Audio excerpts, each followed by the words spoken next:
Sahabat Radio Pelita Kasih yang dikasihi Tuhan Yesus, selamat pagi, salam sejahtera bagi Bapak, Ibu, saudara-saudari sekalian. Selamat berjumpa kembali dengan pelayanan Renungan Harian Salom. Bagi Bapak, Ibu, saudara-saudari yang berada di rumah maupun yang dalam perjalanan menuju tempat bekerja, Tuhan Yesus memberkati kita sekalian. Saya, Nyonya Marbun Sintua Melkida Boru Panggabean, dengan sukacita akan melayani Bapak, Ibu, saudara-saudari sekalian sebagai pelayan pendamping pembawa renungan. Renungan di pagi ini dibawakan oleh Sintua Dr. Andus Binsar Siregar dari HKBP Kernolong Resort Jakarta. Baiklah, kita awali ibadah pagi ini dengan doa yang dibawakan oleh pembawa renungan.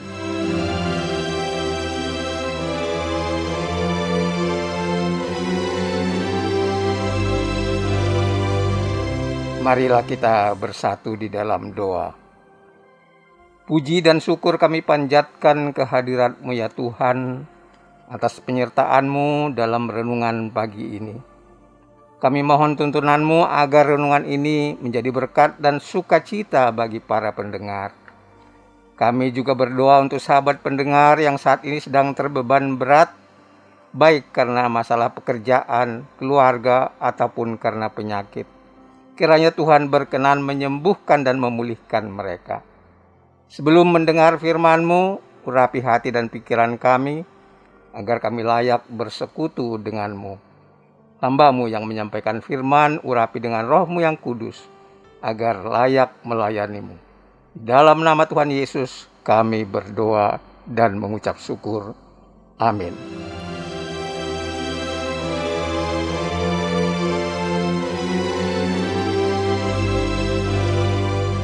Renungan bagi kita hari ini tertulis dalam kitab Kolose 3 ayat 1 sampai 4. Kolose 3 ayat 1 sampai 4, beginilah firman Tuhan. Karena itu, kalau kamu dibangkitkan bersama dengan Kristus, carilah perkara yang di atas, di mana Kristus ada duduk di sebelah kanan Allah. Pikirkanlah perkara yang di atas, bukan yang di bumi. Sebab kamu telah mati dan hidupmu tersembunyi bersama dengan Kristus di dalam Allah. Apabila Kristus yang adalah hidup kita menyatakan diri kelak, kamu pun akan menyatakan diri bersama dengan Dia dalam kemuliaan. Demikian firman Tuhan. Ayat pembimbing bagi kita adalah dari ayat 2. Pikirkanlah perkara yang di atas, bukan yang di bumi.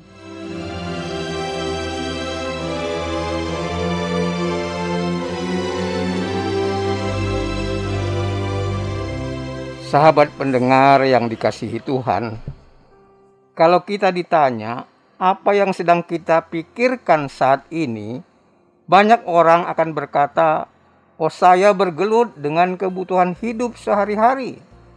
Apalagi dengan kenaikan harga-harga kebutuhan pokok, sedangkan penghasilan tetap. Maka sentral pemikiran kita adalah bagaimana mencukupi kebutuhan. Namun firman Tuhan hari ini bicara tentang hal yang berbeda dengan kebiasaan kita sehari-hari. Nas ini mengingatkan kita agar memikirkan perkara-perkara yang di atas, bukan yang di bumi. Tentu timbul pertanyaan dalam hati kita, apa maksudnya itu? Apakah dengan demikian kita tidak boleh lagi memikirkan kebutuhan duniawi dan keperluan hidup sehari-hari? Sahabat pendengar, agar kita memiliki gambaran yang jelas tentang makna topik hari ini, mari kita bahas pokok renungan kita pada pagi ini, yaitu yang pertama, memahami pikiran manusia. Yang kedua, memikirkan hal-hal atau perkara yang di bumi. Dan yang ketiga adalah memikirkan hal-hal atau perkara yang di atas. Marilah kita membahasnya satu demi satu. Yang pertama, memahami pikiran manusia. Sahabat pendengar, René Descartes, seorang filsuf Prancis yang terkenal, mengatakan bahwa manusia itu adalah makhluk berpikir atau disebut Homo sapiens. Pentingnya kemampuan berpikir bagi manusia tercermin dari pandangan Descartes yang mengatakan bahwa saya ada karena saya berpikir, atau dalam bahasa Latin disebut cogito ergo sum.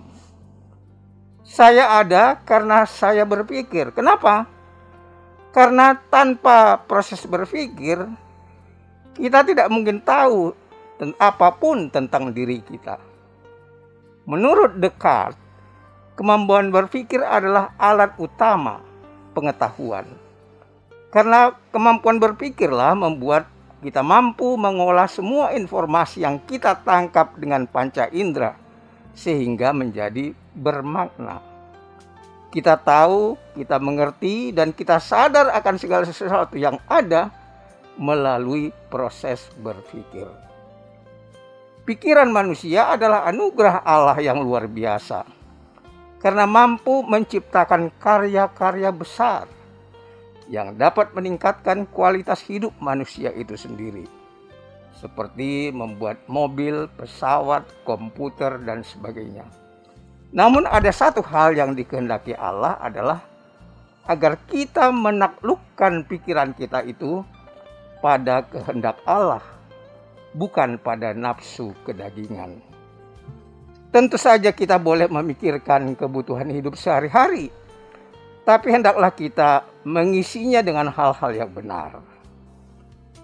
Dalam proses kehidupan, apa yang selalu kita pikirkan, maka itulah yang akan kita kerjakan. Pikiran kita akan selalu bekerja selama kita sadar.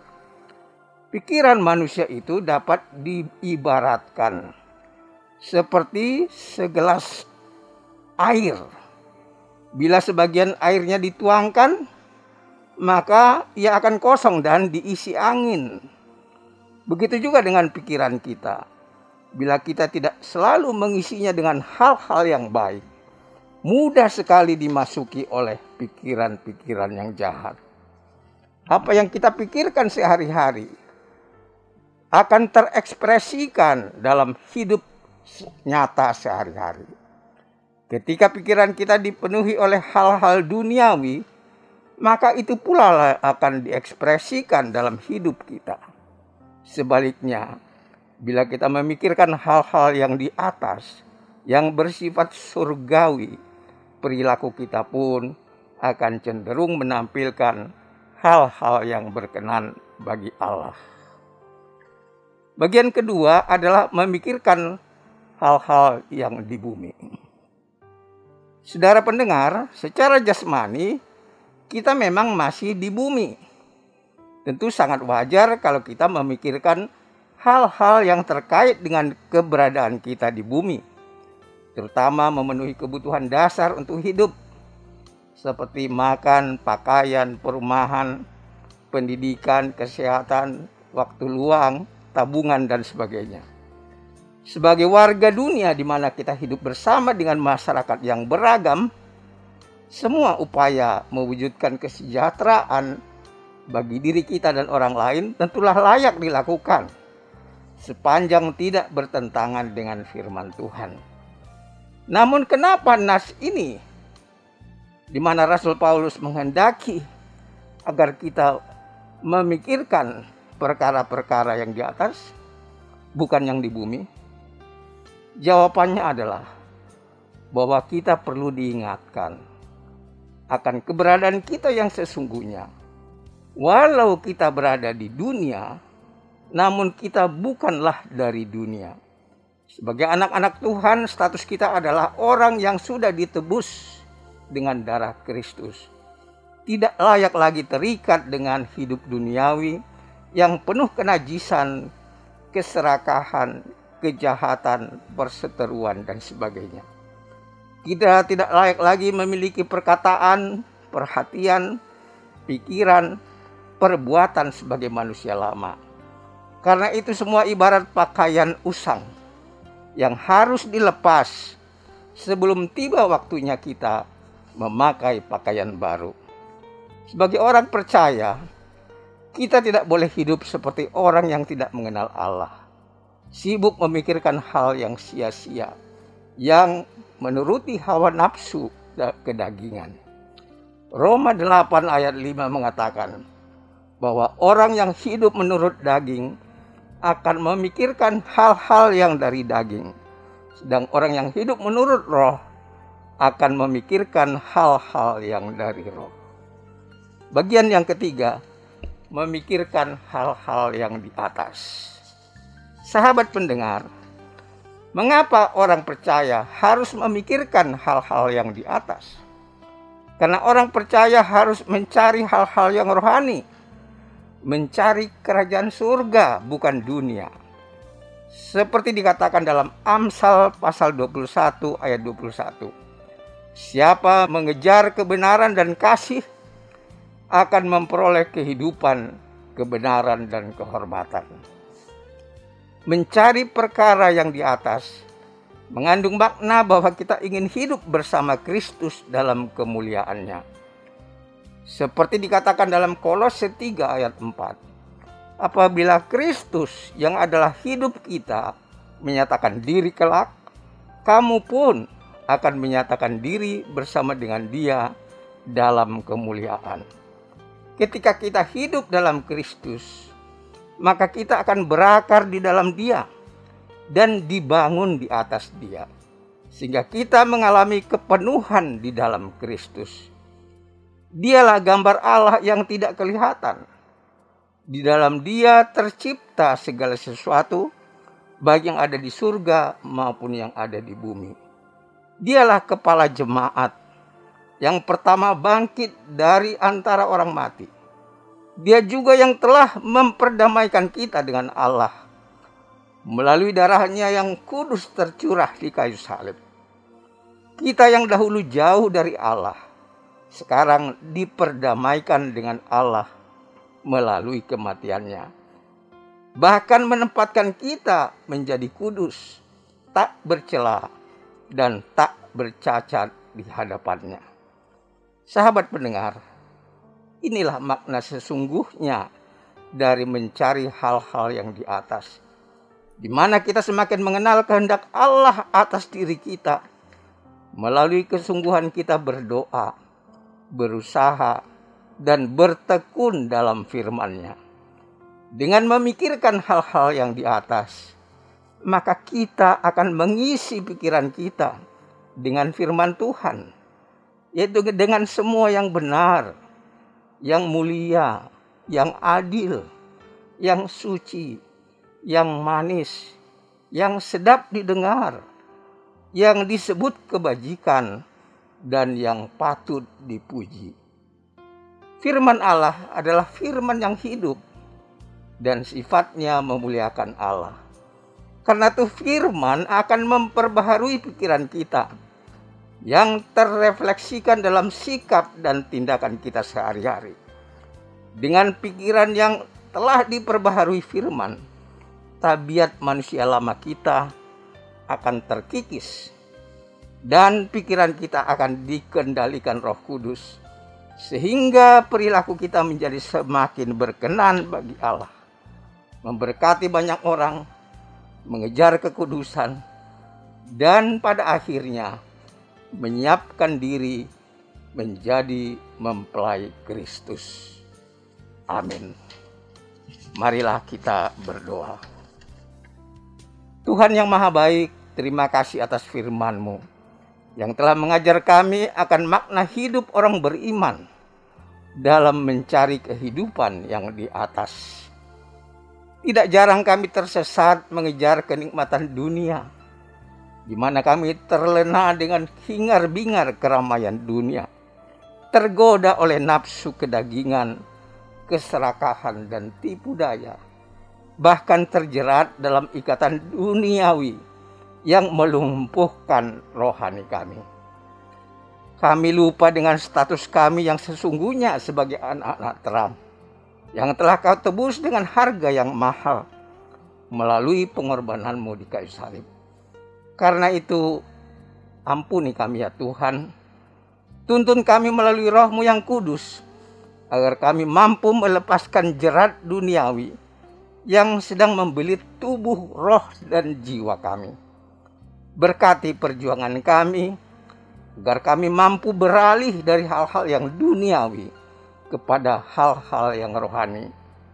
Tumbuhkan kesadaran rohani kami, bahwa yang terbaik bagi kami adalah hidup dalam kekekalan yang telah Kau sediakan bagi kami. Kembalikan kami menjadi anak-anak terang yang telah Kau urapi, agar nama-Mu dimuliakan sepanjang sisa hidup kami. Terima kasih Tuhan, dengarlah doa kami yang kami alaskan hanya di dalam nama Tuhan Yesus. Amin.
Sahabat Radio Pelita Kasih yang dikasihi Tuhan Yesus Kristus, marilah kita mendengarkan beberapa informasi berikut ini. Bila Anda ingin merespon renungan pada pagi hari ini, dapat menghubungi Sintua Dr. Andus Binsar Siregar di nomor 0815 8465 7186. Dan jika sahabat RPK ingin mendengar ulang renungan ini, dapat mendengarkan di YouTube kanal HKBP Kernolong. Tersedia juga renungan malam setiap harinya. Renungan harian Salom ditulis oleh para hamba Tuhan dari berbagai gereja. Saat ini didistribusikan melalui online dan tersedia juga di YouTube kanal HKBP Kernolong. HKBP Kernolong memiliki ruang serbaguna berkapasitas 350 kursi, bisa dibagi menjadi 2 bagian. Bagi yang membutuhkan dapat menghubungi 1. Ibu Sinurat di nomor telepon 021 390 9785 atau 0813 8614 2835. 2. Ibu Sintua Nyonya Lumban Raja Boru Situmorang di nomor telepon 0821 1470 7797. Jam ibadah dilaksanakan 3 kali, yaitu 1 jam 7 pagi berbahasa Indonesia tanpa live streaming. Yang kedua, ibadah umum jam 9.30 berbahasa Batak sekaligus live streaming di kanal YouTube HKBP Kernolong. Yang ketiga, jam 18 atau jam 6 sore berbahasa Indonesia tanpa live streaming. Digembalakan oleh Pendeta Robert S. Pandiangan MTH, Pendeta Sahat Parulian Nababan STH, Bibel Pro Juliani Boru Tarihoran. Bagi Anda yang ingin didoakan dapat menghubungi Sintua Hotmatiur Boru Manurung Nyonya Tampu Bolon di nomor telepon 0878 7547 8383. Segenap pengurus renungan harian Salom menyampaikan salam kasih kepada seluruh pendengar setia dan pendukung acara ini, kepada jemaat Tuhan interdenominasi dan seluruh jemaat HKBP dimanapun berada. Kami juga menghimbau kepada seluruh pendengar radio Pelita Kasih agar senantiasa melakukan protokol kesehatan yang dianjurkan oleh pemerintah. Kiranya Tuhan Yesus senantiasa memberkati kita semua. Horas.